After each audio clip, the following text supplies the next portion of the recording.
What are we doing here today, babe? Well, we're kind of celebrating Tess's 60th birthday. 60th birthday. Doesn't she look good? So she was originally sold in May of 1965, and we're right here at the end of May. So we're going to call it her birthday. Yeah. Close enough. She was first sold in Minnesota, actually. Oh, okay. Yep. Okay. And we do have some of the original paperwork from the original owners, and we don't know them. Okay. I think one of them is at least deceased. But and how many owners are we? we think that we're 4 or possibly 5. 4 or 5. In 60 years. So that's not too bad. Yeah. Not too bad at Yeah, all. okay. So, Yeah. so she's 60 years old. We think she looks pretty darn good. Pretty darn good. But we're here to kind of do a review of the quirks and features. How's that, rather than the Okay. pros and cons? Okay. Because pros and cons are a little too... Quirks and features Let's go with quirks and features. of a 60-year-old trailer. So what you got for us? Let's go with favorite things about a 60-year-old trailer. Oh, I love the vintage look. I Yes. love the mahogany wood that she's gotten inside. I love that you can shine up the old ones. Like we understand you can't quite get the mirror polish on a new one. That's our understanding, yeah. So I love the look and feel of that vintage, the wood panel on the refrigerator. Yep, solid mahogany, Yeah. all the frame of the wood, and then mahogany panels for all the Yeah. doors. And it's darker than was probably in style today, but it's just such a rich, warm look. Yeah. To me, it's very homey and inviting. So I do love the interior, and I love the interior was so original on her. Yes, we've got the original cooktop, oven, which are both propane. The refrigerator works electricity and propane. And works really well. And works really well. There's a propane light inside. Which acts as a heater if you don't have a lot of battery power. The light actually generates enough heat to warm the place That's up. true. So if you didn't have battery power, you could still stay warm in here pretty easily. Yeah. And have light, so that's Yeah. kind of cool. Yeah. The hot water heater, we did replace the tank with a tankless. So one of the other great things about an older one, I guess, is the mechanics are simpler. Oh, yeah. Right? So there's not a lot of technology. So this guy is very handy, and he upgraded the pump, the water heater, the plumbing. All the lights are now LEDs.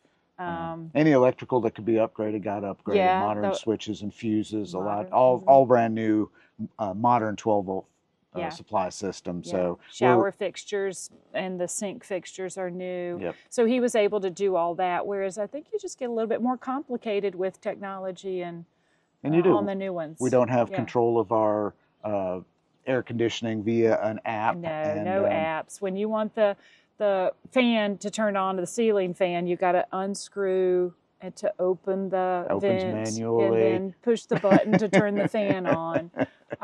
So those are nice quirks that if they break, it's fixable. Fixable. It's a little more fixable than having to just take it back to Airstream and get them to and do have it. a technician. Have a technician. Yeah. And that's also, I guess, one of the downsides is you don't have all the technology built into it. We had to add a meter for the gray water tank we have, and that'll get us back to a different pro and con or quirk and feature. Yeah.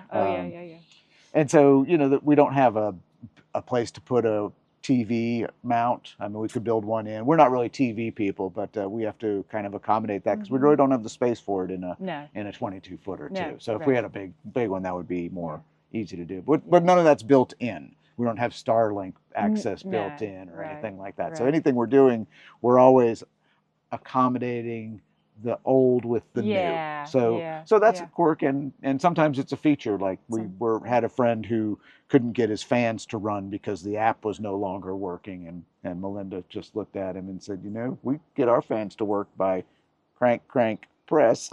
and he said he had to go back to Jackson Center and to get it fixed, and it was going to be hundreds of dollars. So I'm going to go with probably a major quirk for anything that dates back to before 1974. That's true. There was only one tank, and it was a black tank.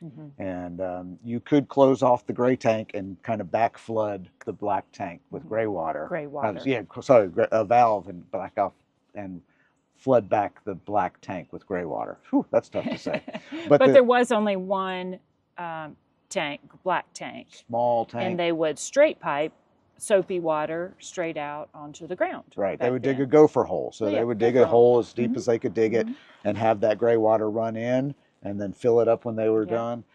You don't do that these Yeah, days. yeah, So yeah. when we were redoing it, Uh-huh. we had to make the choice of how do we handle that? Well, we don't have a lot of space for tanks underneath. So we did No. go with a composting toilet, which is not bad at all. It's not. It's not as scary as you might think. Right. Some people might think. Yeah, But it's but we okay. did have to make that choice Yeah, because yeah. it was So we going to were- be tough to run 2 different tanks in the in the space underbelly that of we this. have. Yeah. So the composting toilet takes care of that, and then we just have a gray water tank Yep. for soapy water. And that's about Yeah. 27 gallons, and our Uh-huh. freshwater capacity is about 29. About the same. So yeah, similar, so that yeah. kind of balances out pretty Uh-huh, well. uh-huh. But overall, would you go with a vintage camper again? Oh, I love her. I do. I love her. Yeah. We'll never regret our vintage Airstream days. That's exactly what we said when we picked her up. Yeah. That we didn't know how Yeah. long we would stay in a vintage camper, but we Uh-huh. would never regret our vintage Airstream Yeah, days. and we should say she's 60. We've owned her 5 years 5 now. years, yeah. Yeah. Yep, So and- this is our 5th year with her. And we are similar love it. vintage to her, so Yeah, we do yeah, kind of yeah. love We that. are, we are. Um, Yeah. We go into the modern trailers and they are beautiful, They are. and there's all sorts of wonderful features. But Yeah. we really just love Tess, and we I love love- having this vintage I love camper. her. So we just Yeah. wanted to do a little quick wrap up to celebrate her birthday, Happy 60 years birthday, on the Tess. road, and 5 years of our ownership, because we bought her in May of 2020. We were May right of on the cusp 2020. of the whole COVID RV explosion. Right, So right. so we're 5 years with her. I think our review, we would give her, we got to give her 10 of 10 shinies, don't 10 we? of 10 shinies. 2 thumbs up. Happy birthday, Tess. We're happy to be part of her journey. And we're happy to those of you that have made us a little part of your journey Yeah. too. So if you kind of ever see us on the road, flag us down, say hello, Yeah.